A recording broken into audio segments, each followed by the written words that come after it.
Well, according to the New York City comptroller, in the last few months, over 50,000 migrants have come to the city to take advantage of New York's right to shelter policy and other freebies given to non-Americans by what's called and considered a sanctuary city. But now New York's Democratic Mayor Eric Adams wants to put an end to the gravy train, declaring there is no more space to house new arrivals. That's right. And joining us to discuss, New York City Councilwoman Vickie Paladino, plus New York City mayoral candidate and founder of the Guardian Angels, Curtis Sliwa. All right, Curtis, we're hearing under New York's City Mayor Eric Adams, of course, that the beautiful, iconic Central Park is already being taken over by migrants, and there may be even more migrants sent there intentionally with a massive tent. Why not?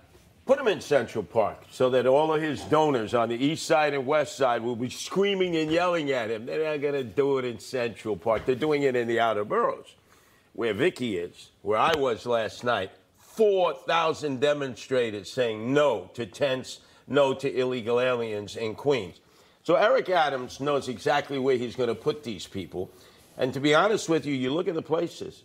They're places that voted for me and not for him. Yeah. So this is like retaliation, like, screw you. Yeah, Vickie, what's interesting, and I'm always leery, as Katrina knows, to talk about just New York, but this is a perfect example of that sanctuary city on a hill, right? Yeah. In which you say, yes, come to we will have open arms, and it's like, okay, now you opened your arms, what's happening? It's not going well. No, not going well at all. Disorganized is an understatement.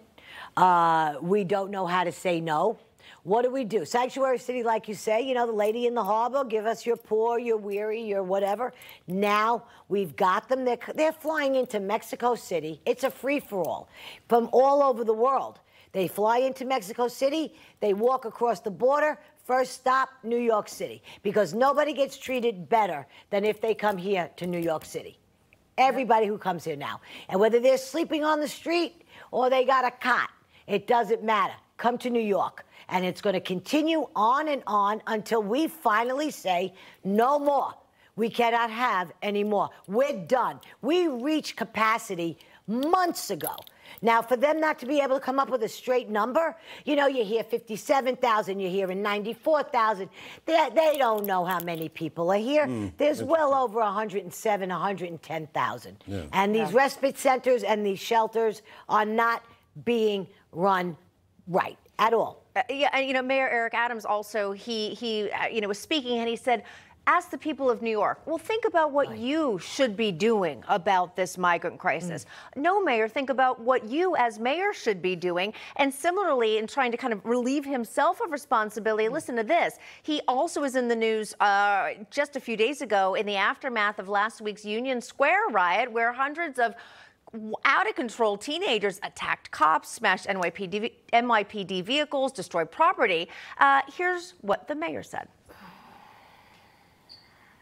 This is not a policing issue. This is a parenting issue. When I looked at what happened in Union Square, the first thing I did was text my son and say, where are you? Are you in Union Square?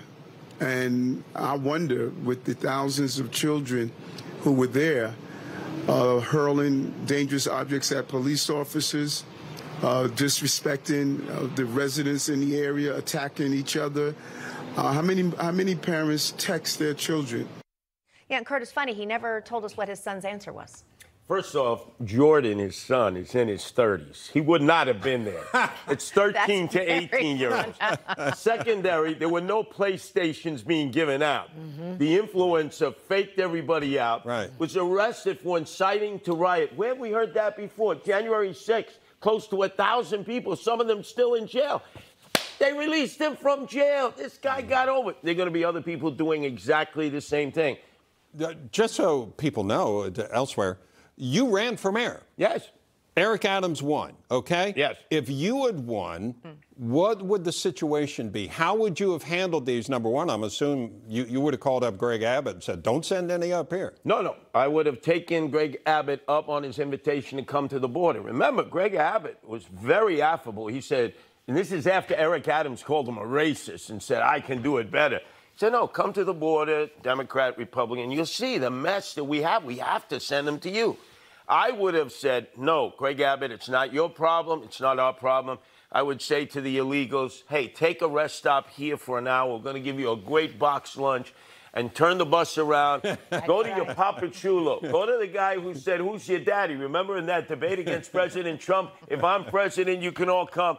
Go to the White House. Go to the Naval Observatory with Giggles Harris, who's supposed to be in charge of the border, and ask for Mayorkas, who's missing in action. Giggles Harris. Wow. Yes. All right. That's a name. You know, Vickie, again, New York, such a representation of what's going on around the country in blue cities, now even in smaller towns. But starting in New York, I mean, if you can accomplish anything, it's in New York City. How do we clean it up?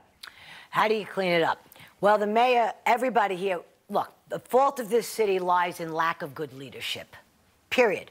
If we've recovered from so much in this city, Curtis and I know, we lived through it. We've watched the Bronx burn how many times? We went through 9/11. We've watched this city bounce back. How did this city bounce back? By good, strong leadership. This city right now is lacking leadership. And if we had leadership, we would have the guts to say, no more, we had enough, that's it. And like you said, pack a box lunch because you're going back? Absolutely. And another thing, stop blaming Abbott. Absolutely stop blaming the governor of Texas. All right. Well, we're going to have to leave it there. But again, hopefully, again, it all happens at the ballot box. So Vickie Paladino, Curtis Sliwa, appreciate your insights. Thank you.